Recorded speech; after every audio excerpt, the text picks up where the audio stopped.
It's another edition of Checking In with Hein and Johnny, where the hosts bring in mystery topics that neither host knows anything about until the mics go hot and on the air. We are the show that keeps the host from talking about the weather and World War II 24 hours a day. Hey, Heine, man, what's on your mind? Oh, Johnny, it's just another wonderful day in the Wonder Wood. In the neighborhood, did you ever watch the famed Wonderful Day in the Neighborhood on PBS when you were little? I guess I would have to say yes, I did, but I don't know if I enjoyed it. How about you? Word for word, I watched it when I had to, because, as you know, back then there were only 4 channels. But I did not like it. The Meow Meow Kitty, and I hated the Meow Meow Mr. Kitty. McFeely. Oh, please, no. But I definitely loved Eddie Murphy's parody of it. Loved that. I'm trying to think if I ever saw the Tom Hanks movie. The Tom Hanks movie was pretty good. Yeah, I didn't mind the movie because we kind of learned a lot about the emotions of it. But the show itself was horrible. They didn't cover really in the movie his career as a Marine sniper. Henry, one great thing about our dude pod is that you know that Mr. Rogers was a sniper. He killed over 2,500 Japanese soldiers. Or were they Viet Cong? I can't keep it straight. Anyway. That's awesome, my friend. We rely on you for incredibly specific war anecdotes. Would you have been a good sniper, Henry? Would you have been able to sit in your own urine for 40 hours at a time? If it meant a kill, oh yeah. If you knew you were going to get a combatant. If I was going to get the kill shot. What tricks have you learned? What the tricks they used to stay motionless for that long? I've heard one trick, and I'm going to see if you think it's really true. No, go for it. What do you think? In a movie, they said that one of the tricks that they use is they mentally go through their day in real time. Like, imagine getting up, reaching over for their phone, coming out of bed. I mean, every single motion, and that keeps their brain active enough so they don't have to get up and walk around. Do you think that's true? It might be, but I would surely move first, and then I would get shot. Oh, if somebody was watching for me, I'd be dead. Is there a tick crawling into my butt crack? Boom! Show's over. My butt hairs are tingling. My spidey butt hairs are tingling. Yeah, I agree. There's no way. Have you ever gotten an MRI before? Yes, I have gotten an MRI. And what was the experience? Did you do great sitting without moving for that a period of time? That's not very long. It's not like all day.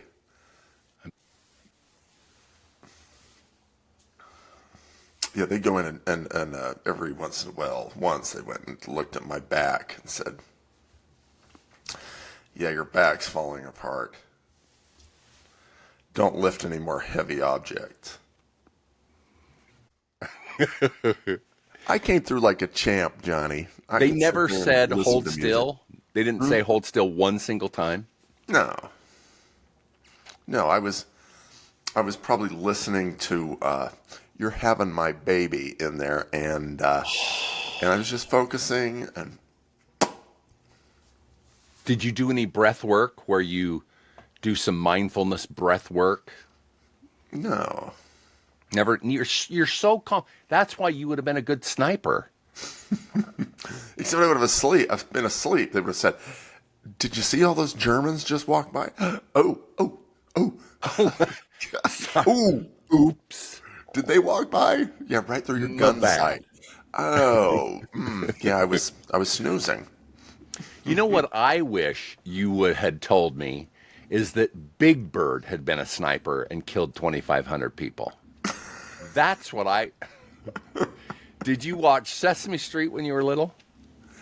I did. Did you enjoy... Now, the big question, did you enjoy that more than Mr. Rogers? Yeah, for sure. For sure. Right up until Agreed. they, inserted the Pride event. Then it was kind of, okay. You were done. Yeah. Yeah, I loved Ernie. Oh, he is my soul. He's my soul mate. I had the album, so I could play Rubber Ducky all the time.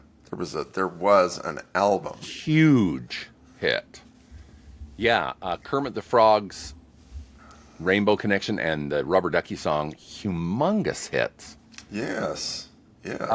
Any good memories revolving around the first time you had ever heard or bought a comedy album back in the day? Did you ever? They've all been canceled now. Yeah. I was a huge Cheech and Chong fan. Oh yeah. Yeah, the albums were better than the movies. The albums were incredible. Yeah. The bit bit where very funny. he the knock at the door. Hey. Where's Dave? I'm Dave. No, I'm Dave. Slayed me. So funny. In fact, I almost felt like I could memorize, I memorized some of those bits. I had on my playlist, I had Basketball Jones. Love that song. And, Loved it. And Spotify removed it. Oh man. I guess they see it as it's just too politically racist. Incorrect. Let's just say that. Yeah. And so they've taken it down. We won't be listening to that in a great movement of free speech. As we vote for free speech, we will take down all the statues and Basketball Jones. Basketball Jones. Oh, such a great song. There are songs that pop up randomly, and I think, wow, it's amazing this was a hit, because they would not be released today. That's part of the fun. You know what happened to the, volumes of work done by Anne Murray that were constantly played ad nauseum? I think that's why they invented those black buttons on your radio, was to get rid of Anne Murray. Get past Anne. Anne was played. Anne Murray and the Carpenters were played incessantly in the 70s. I mean, humongous. You never hear Anne Murray, for sure. Never hear Anne Murray's songs. I was sitting in a restaurant in El Paso the other day, and they had, glued onto their tables were Billboard's top hits from, I think they had 1974, 1977, 1980. There were some dark days in there. Yeah. Yeah, I think probably for me, if I'm being totally honest, some of the albums released in the 80s that I liked, boy, if I re-listen to an album, a full album, some of mine like, this is horrible, and the critics were right. Most of that was filler. That's the guy I was with is about 30. He knew none of the songs. Yeah. He didn't remember Beach Baby. Do you remember Beach course. Baby, Beach Baby. That was a hit, Huge hit. man. Yeah. Yeah, the summer songs are huge. For some Right. reason, they pick a summer song. Sheryl Crow, one of your favorites, she had a summer song, and man, if the world's radios and Spotify decides it's an anthem for that summer, it's Well, it was like on May 29th, you played School's Out by Alice Cooper, and then rolled right over onto Beach Baby. yeah. Or Billy Don't Be a Hero. And magic.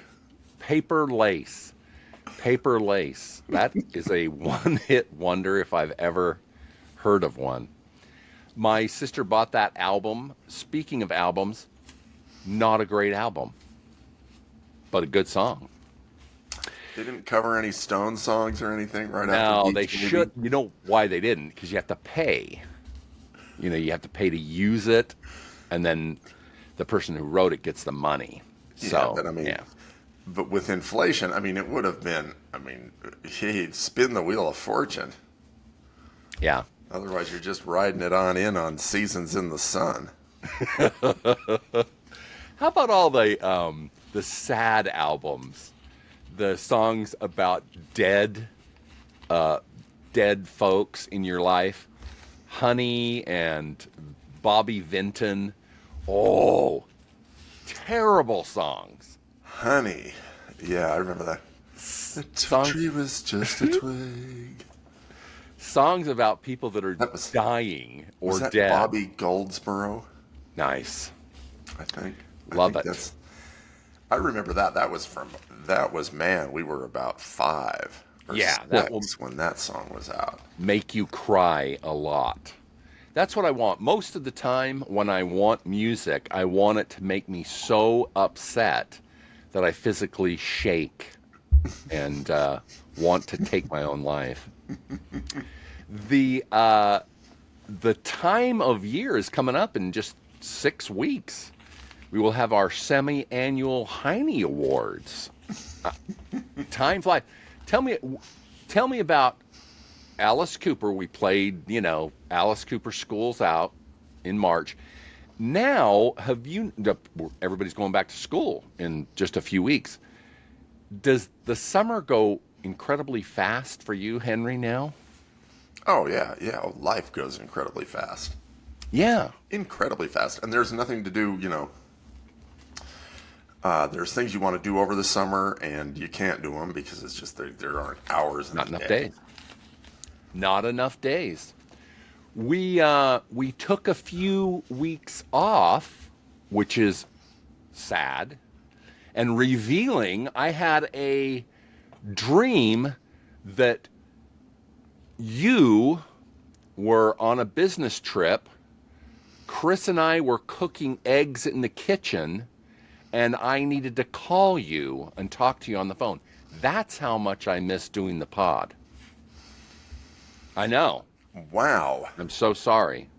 I believe it was eggs with Chris. You might want to consider upping your dosage.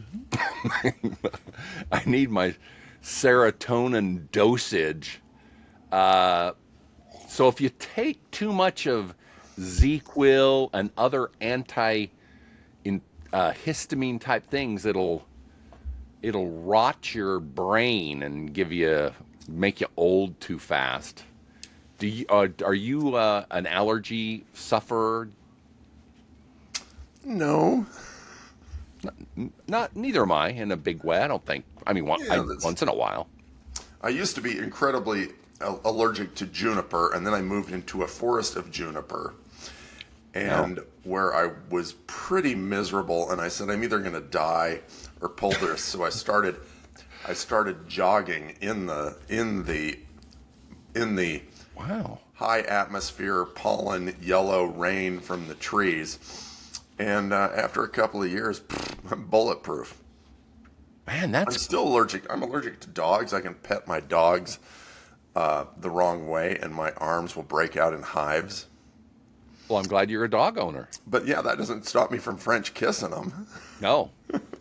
Yeah, we got I keep talking about this new puppy.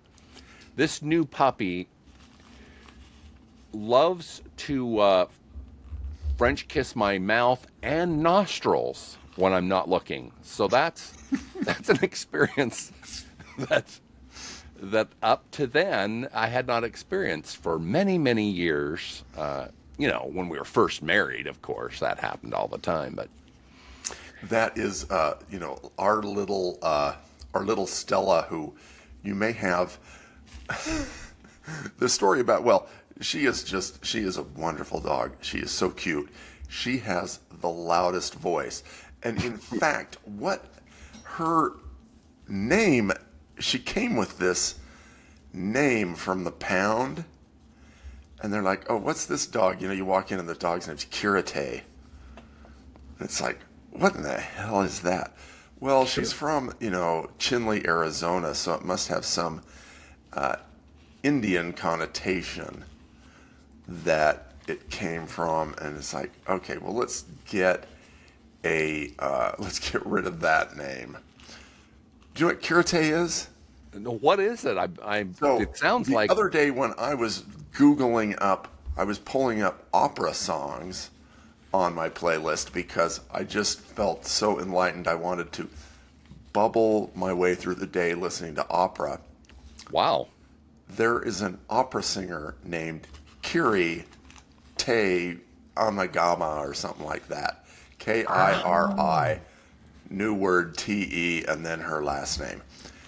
And if I would have known that was her name, I would have kept it. Oh, kept that. She'd be little Curie. And those people at the pound, they have a great sense of humor, and it totally was too smart for me, and I feel incredibly dumb in not picking up on that. So our little opera singer goes out, and our neighbor across the street, who's quite a pill, he will they'll bark at him because dogs are a great judge of character, and he will then shout obscenities at me and call me rude names that you wouldn't want to stay on a family podcast. And then I have to sit there and look at him and tell him, go in your house or we're going to have like an 8th grade fight out here, I guess. I haven't been in a fight since 8th grade, but it could be today.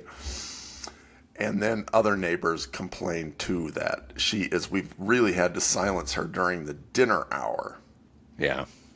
And now our yard is so big and so jungly that little darling Kirite can go out after about at 10 o'clock. We've really got to shut her down. And she will go out, and she does not come when called. No. She's not obedient, and she can run through the jungle, and we're out there getting cut up and scratched by all of the crap in our slippers as we're trying to catch her. And there's just no use. No. She's too fast. Yeah, and there's our neighbor loves our dog so much he's created his own great wall of wood, which has just become just to block her out. It has just become a giant habitrail for rats and gerbils and whatever else grows out there. And she's entertained for hours just barking in different holes out there.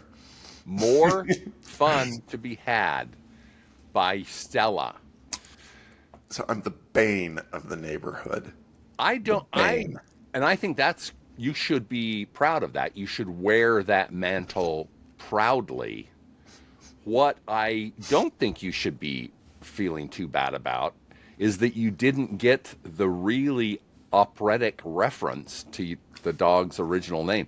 You shouldn't feel bad about that. I don't think anyone but like one person in Arizona knew that joke that they had created. I just hate to think out there that there are people smarter than me. Oh, and that they work at the dog pound.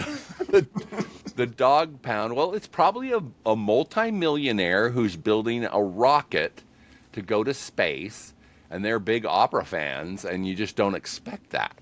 Anyway, it was the dog pound in Park City. Ah, that'll do it. If it was the dog pound in Midvale, I'd feel really bad.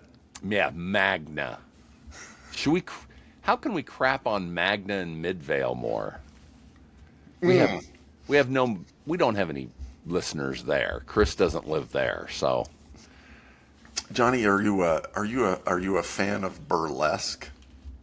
I don't have enough of a passion for it to know if I am.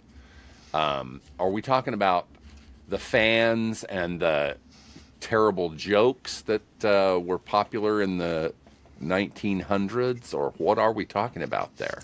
Well, I think that was called vaudeville. Oh, sorry. Well, what is burlesque? I think it was that time.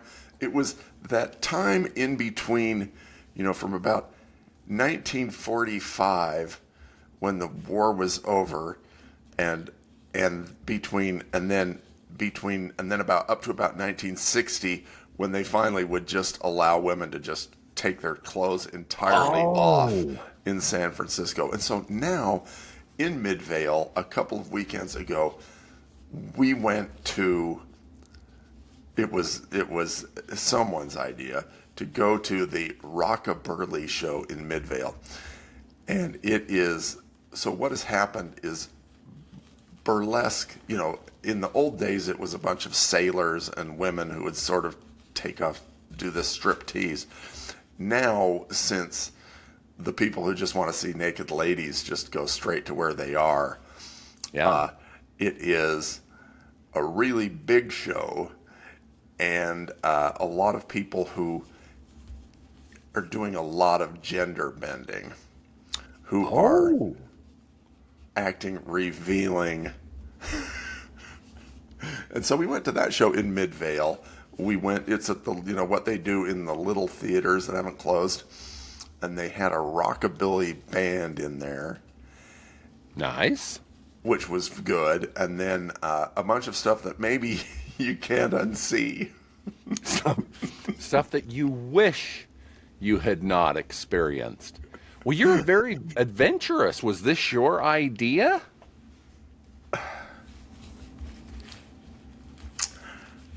Yeah, it was my idea of a good date. Wow! Kudos my to date you. Was not impressed. Fortunately, it wasn't a first date. Yeah, that one. So don't miss that live show right there in downtown Midvale, the Pearl Theater. Apparently, it goes on every weekend because nobody was there. Oh, yeah. It just goes forever. Well, no.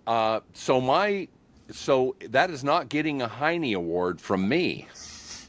So no, you might give it a Heine Award. Our Heine Awards typically revolved around best movie, worst movie, favorite songs, favorite.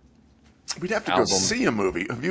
Have you gone and seen a movie lately? We have seen several movies, the big action-packed movies that show up at the theaters that they always say, hey, get to the movie. So we definitely went to see the last Mission Impossible installment. How was that? For sure. We went to that last month.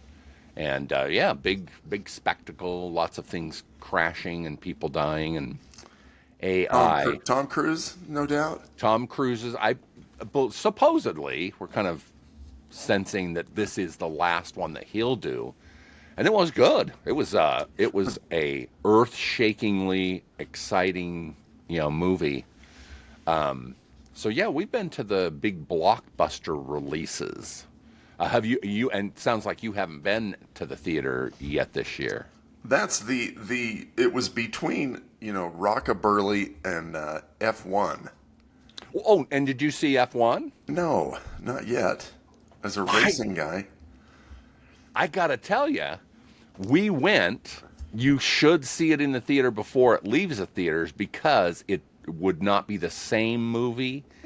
Tom Cruise or Brad Pitt said he He wanted to make it feel like you were racing, and he was successful. It's an incredibly exciting movie, but I think you need to see it in theaters because it's it's an immersive race movie.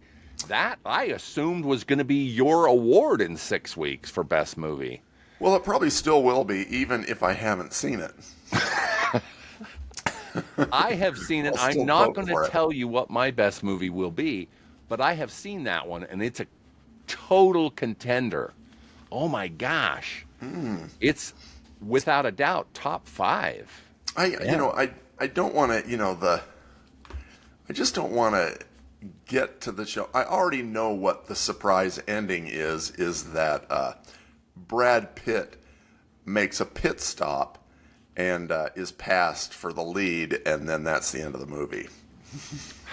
Spoiler alert! If you watch any real Formula One, you would know that I think F1 has as much realism as like the Top Gun movie.